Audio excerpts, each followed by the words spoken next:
Hello YouTube, Robert Alvarez, the Psychic Witch, also known as Mr. Lighting in a Fan. Right now the time is approximately 9:15 p.m. Eastern Time, and the date is Monday, July 27th, 2020.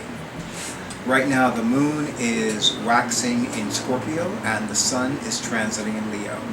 Tonight is a midpoint moon, as I call it, because exactly 7 days ago was a new moon, and exactly 7 days from now will be a full moon. So, I wanted to do the Tarot and Oracle card prompts for the Many Moons 2020 Lunar Planner, August 2020. Oh, before I forget, let me acknowledge my newest YouTube channel subscriber, Dulce Rodriguez. Hola Dulce, how you doing? Anyway, so I'm going to have my awesome audio-visual person do a close-up of the cover of the Many Moons 2020 Lunar Planner. I love these. They have helped me so much. They have created more mindfulness within me, and of course they have enhanced my moon magic. So, let me go directly to the Tarot and Oracle card prompts. Pull one card or a series of cards for this month. Suggested spread. What I need to know right now, which by the way is the best question anyone can ask when having a reading. That is like that's like the number one best question anybody can ask when having a reading. What I am not supposed to know yet, what Spirit wants me to pay attention to this month. So this is a 3-card spread, and of course those of you that have had readings with me know that I always pull the bottommost card as the final message card. So for this tarot and Oracle card prompt, I'm actually using a hybrid deck.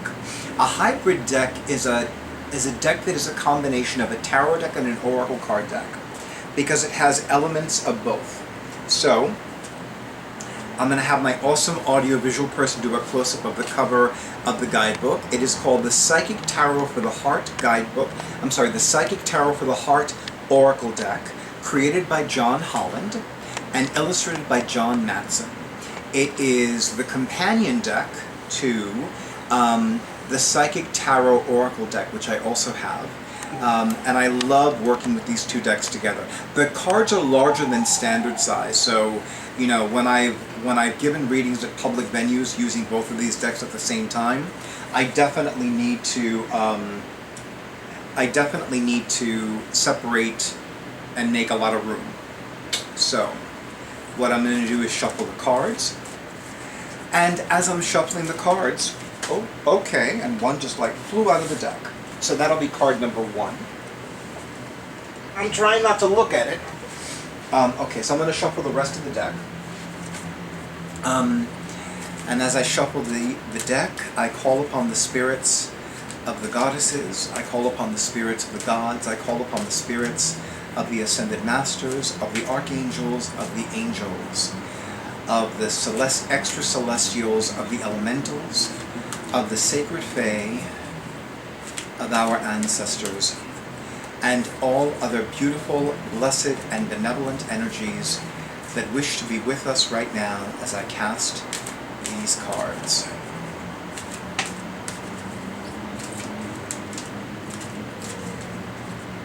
And there you are. That's card number 2. Okay. Card number 3? It's only card number 3. Okay. And there you go. Okay. So, are you ready, ladies and gentlemen in YouTube land? So, how we're going to do this is I'm going to read the card. I'm going to read the representation of the card. I'm going to hold up the card. I'm going to have my awesome audiovisual person do a close-up of the front of the card. I'm going to flip it around, have him do a close-up of the back of the card. The back of the card design, by the way, is gorgeous, gorgeous, gorgeous. And then I'm going to read the card. Okay, so what do we need to know right now? So, my awesome audiovisual person is going to do a close-up right now, and he's going to do a close-up of the front of the card, and now I'm going to turn over the card and have him do a close-up of the back of the card. And now I'm going to read the card. Now I'm going to finally look at the card and interpret it. change your focus. So it is equivalent to, oh my God, it's how embarrassing, I don't remember. It's a green border, but it's not pentacles, because the pentacles have the red border. Of course, it's a green border because it corresponds to the chakras. And cups are emotions, representing love, intuition, healing.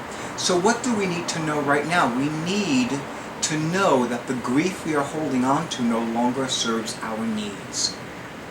So whatever grief we're holding on to now no longer serves our needs.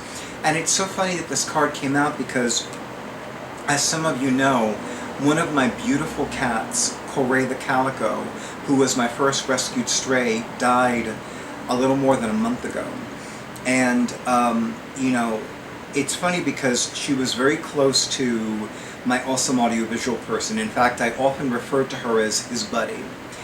And I am thoroughly convinced that Corey and Bastet, the ancient Egyptian cat-headed goddess, who is also the mother of all cats, divinely directed a lot of celestial beings and energies, including divinely directing Bas the kitten to shower us with love and peace and comfort so that we moved from grief to joy.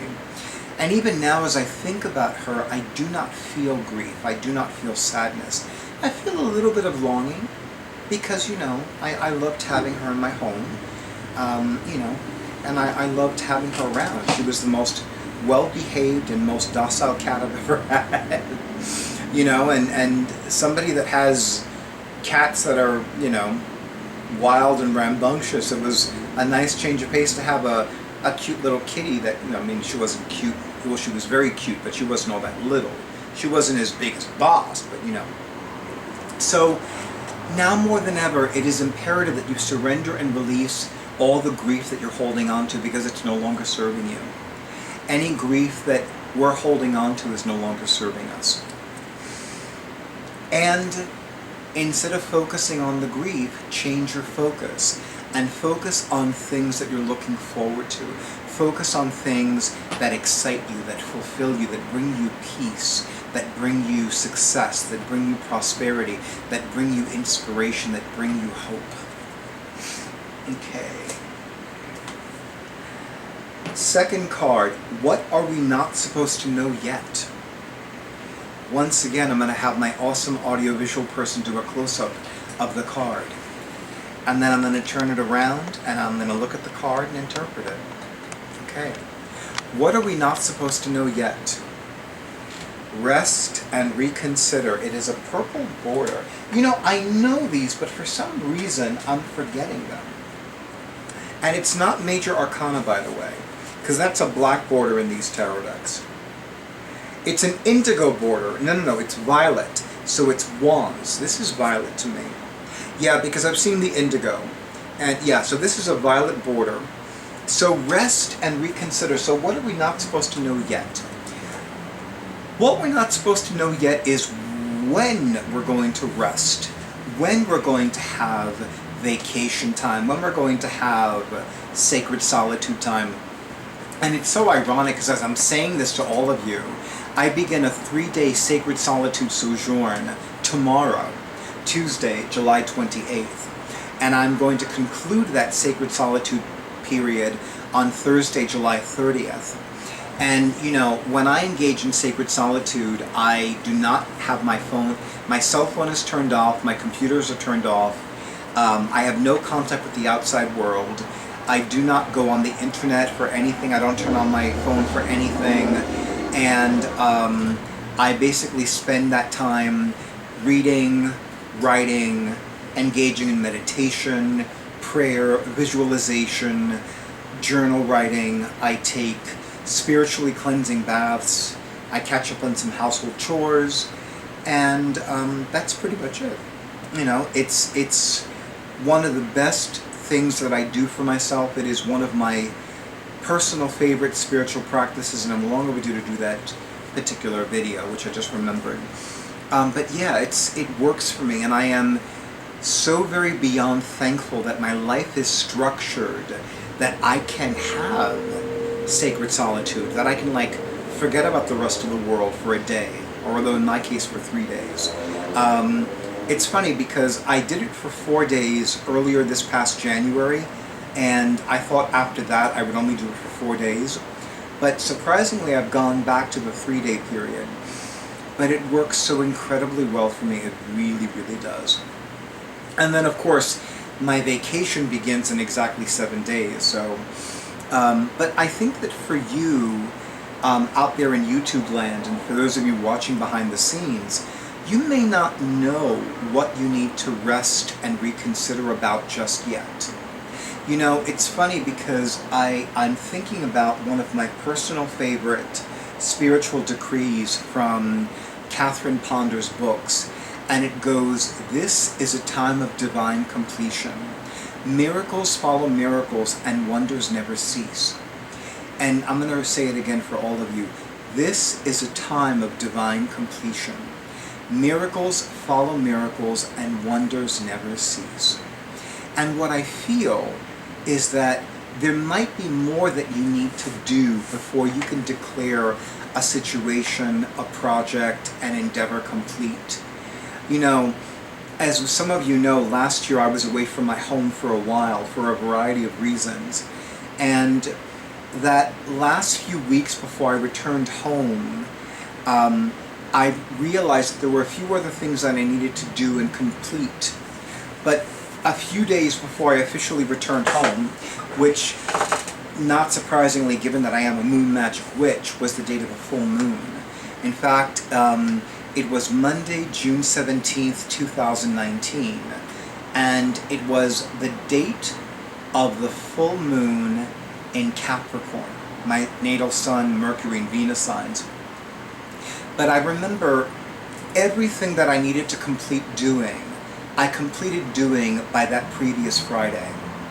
And that entire weekend, every day, numerous times a day, probably at least 100 times every day, I divinely declared, this is a time of divine completion.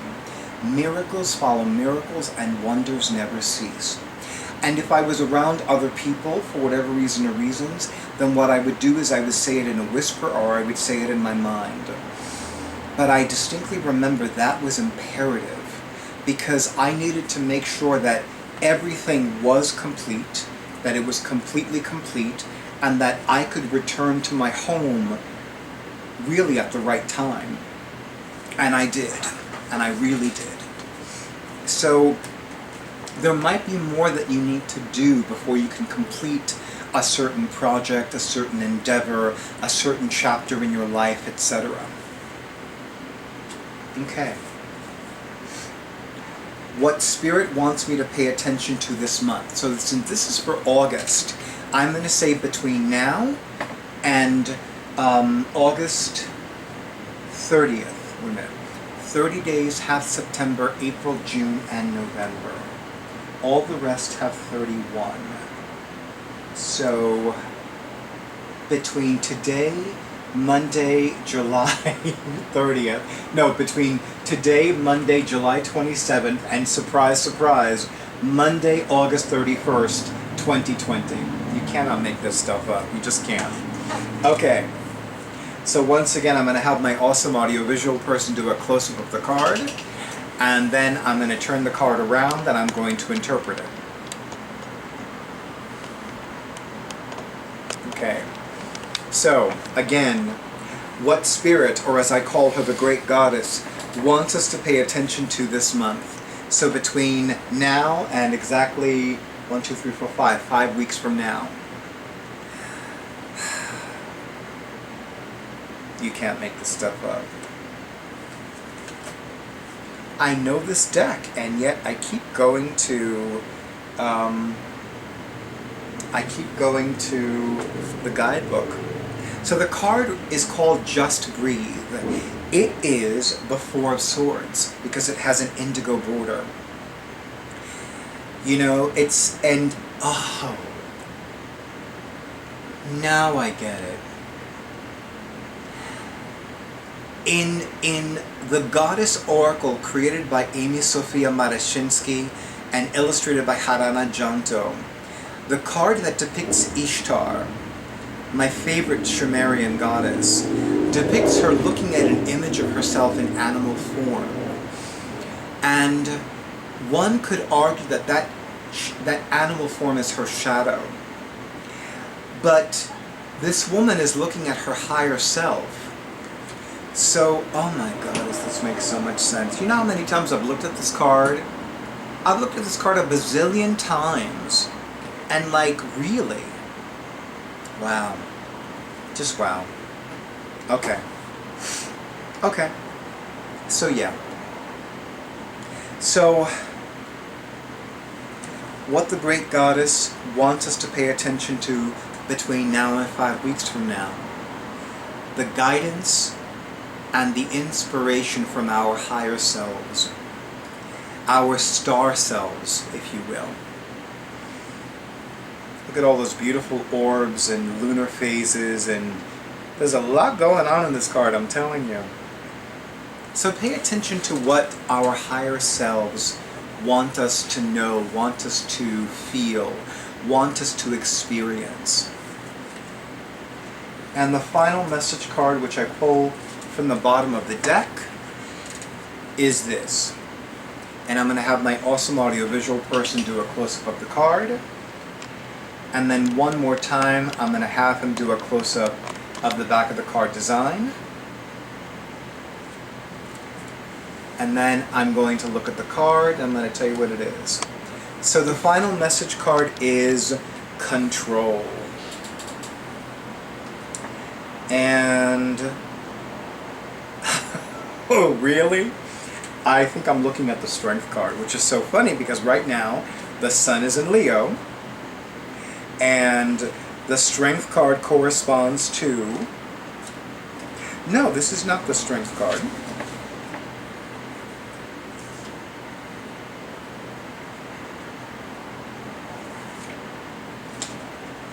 Hello.